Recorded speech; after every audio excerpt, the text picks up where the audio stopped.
তো আজকে যারা আমাদের অতিথি এবং আমাদের ডেলিগেট যারা বিভিন্ন ডিস্ট্রিক্ট থেকে এসেছেন তাদের উদ্দেশ্যে আমরা একটা লিফলেট আপনাদের ইতিমধ্যেই দিয়েছি।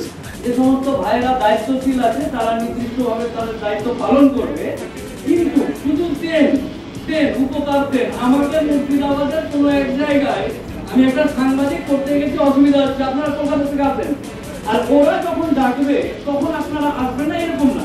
মিলে মিশে একসাথে যদি করতে পারেন তাহলে এটা ঠিকই হবে, নাহলে এরকম সংগঠন রেজিস্ট্রেশন করা যায় খুব কম খরচে। আজকে ভারতের মাটিতে এবং পশ্চিমবঙ্গের মাটিতে শান্তিতে বঞ্চিত বাঙালি ভয় হয়ে উঠতে পারে, ওই উঠছে এই বাঙালি মালিকানাধীন ডিজিটাল মিডিয়া এবং বাঙালি মালিকানাধীন চ্যানেল।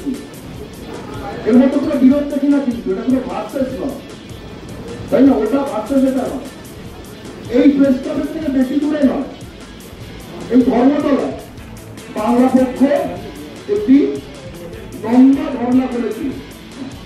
সাবির মল্লিক এবং পরমেশ্বর ধারা দুজনকে হরিয়ানায় বাঙালি পরিযায়ী শ্রমিক পিটিয়ে ফোন করা হয়েছে, তাই তো? এটা যদি দিল্লি নিয়ন্ত্রিত মিডিয়ার বাংলা সংস্করণের হাতে ছেড়ে দেওয়া হতো, বাঙালি জানতে পারে। একটা ফাইন লাইন আপনারা ড্র করুন।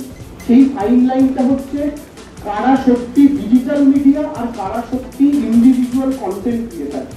এই দুটো কিন্তু এক জিনিস হতে পারে না। একজন মানুষ যে কেউ একটা ইউটিউব চ্যানেল খুলে বসে নিজের বক্তব্য রাখছেন এবং সেই বক্তব্য হতে পারে যে কোনো পক্ষে বিপক্ষে, সেটা কোনো বিষয় না। আমার মনে হয় না সেই জিনিসটা কোথাও গিয়ে ডিজিটাল মিডিয়া হচ্ছে। ডিজিটাল মিডিয়া আপনারা আমাদের চেয়ে অনেক বেশি ভালো বোঝেন, আমরা আলাদা করে বলার দরকার নেই, কিন্তু আপনারা যখন একটা সংগঠন তৈরি করেছেন আপনারা দয়া করে নিজেদের মধ্যে একটা চেক অ্যান্ড ব্যালেন্স রাখুন। আপনারা দয়া করে নিজেদের মধ্যে একটা ক্রাইটেরিয়া তৈরি করুন যে এই ক্রাইটেরিয়াগুলো যদি চেক হয়, এই ক্রাইটেরিয়াগুলো যদি ফুলফিল হয়, তবে আমরা তাদেরকে ডিজিটাল মিডিয়া বলে সেই জায়গাটা দেব।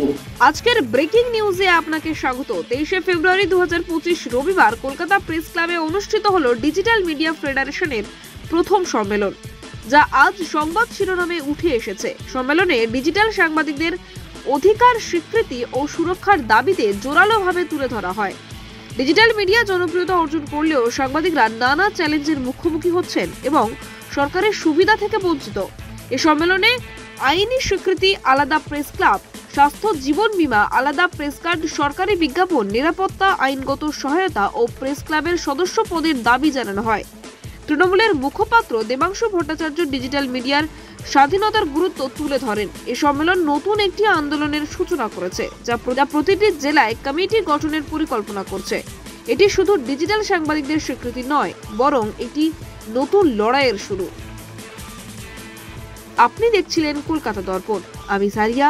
প্রতিবেদনটি ভালো লাগলে লাইক, কমেন্ট ও নিয়মিত আপডেট পেতে সাবস্ক্রাইব করতে ভুলবেন না। নমস্কার।